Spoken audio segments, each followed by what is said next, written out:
வணக்கம். நம்ம சேனல்லேருந்து நிஃப்டி பேங்க் நிஃப்டியோடைய டெய்லி அனாலிசிஸ் மார்க்கெட் முடிஞ்சுன்னு பார்ப்போம்.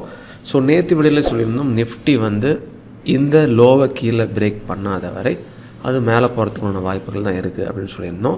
இந்த ரெண்டு லோவும் சேர்த்து கீழே பிரேக் பண்ணால் தான் கீழே போக வாய்ப்பு இருக்குது. இங்கேருந்து சப்போர்ட் எடுத்துருச்சு அப்படின்னா அடுத்த டெஸ்டினேஷன் இது நோக்கி தான் போக வாய்ப்பு இருக்குது அப்படின்னு சொல்லியிருந்தோம். ஸோ இன்றைக்கி வந்து பாருங்கள், இதை கீழே பிரேக் பண்ணவே இல்லை, அதிலேருந்து சப்போர்ட் எடுத்துகிட்டு மேலே போகிற மாதிரி தான் இருக்குது.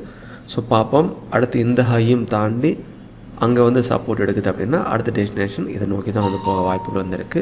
ஸோ நெக்ஸ்ட் லெவல் வந்து இந்த ரேஷன்ஸ் இந்த மாதிரி தான் தெரியுது. பட் போகுதா அல்லது கீழே இந்த லோ குட்டியே மறுபடியும் நிற்குது அப்படிங்கிறது அடுத்து தெரியும். அதுக்கு முக்கியமான ரெஃபரன்ஸை வந்து நாளைக்கு ஓப்பன் ஆகிற கேல்சிக்ஸோடைய அது வந்து சேர்த்து இந்த ஹையை பிரேக் பண்ண தான் செக் பண்ணி பார்ப்போம்.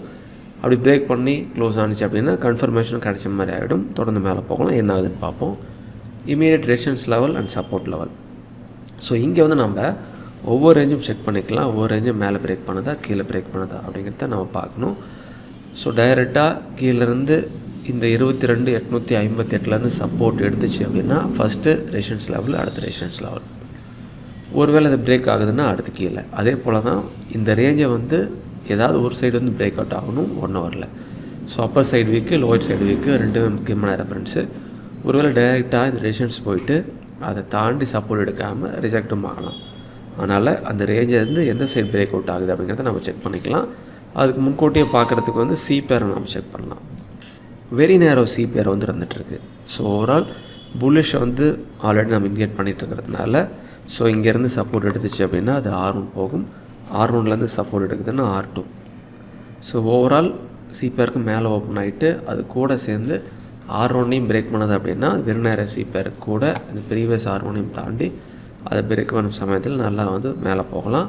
ரிஜெக்ட் ஆனிச்சுன்னா திரும்ப வந்து அது சீப்பருக்குள்ளே வந்துடும். ஒருவேளை சீப்பருக்கும் கீழே ஓப்பன் ஆகிட்டு செல் பண்ணிச்சு அப்படின்னா S1லேருந்து அதையும் பிரேக் பண்ணிச்சுன்னா S2, S1ல் சப்போர்ட் எடுக்குது அப்படின்னா திரும்ப அது R1 வரைக்கும் போக வாய்ப்பு இருக்குது. சேம் சினரியா தான் பேங்க் நிஃப்டியில் நினச்சி நிஃப்டிக்கு பார்த்தது. ஸோ இந்த லோவை கீழே பிரேக் பண்ணாத வரை புல்லிஷ் சைடு தான் போக வாய்ப்பு இருக்குன்னு சொல்லியிருந்தோம்.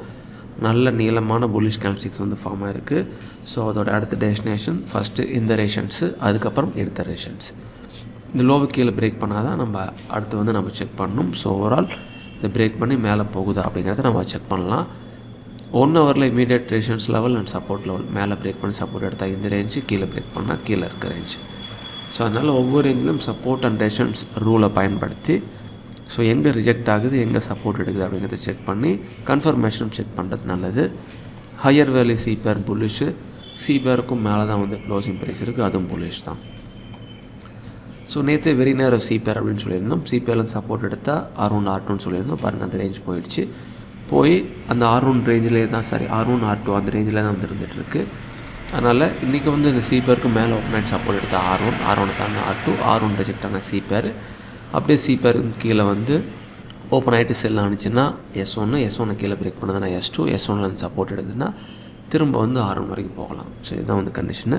நிஃப்டி பேங்க் நிஃப்டி ரெண்டுமே வந்து அந்த முக்கியமான லோவை கீழே பிரேக் பண்ணாமல் அங்கேருந்து சப்போர்ட் எடுத்த மாதிரி மேலே க்ளோஸ் ஆகிருக்கு.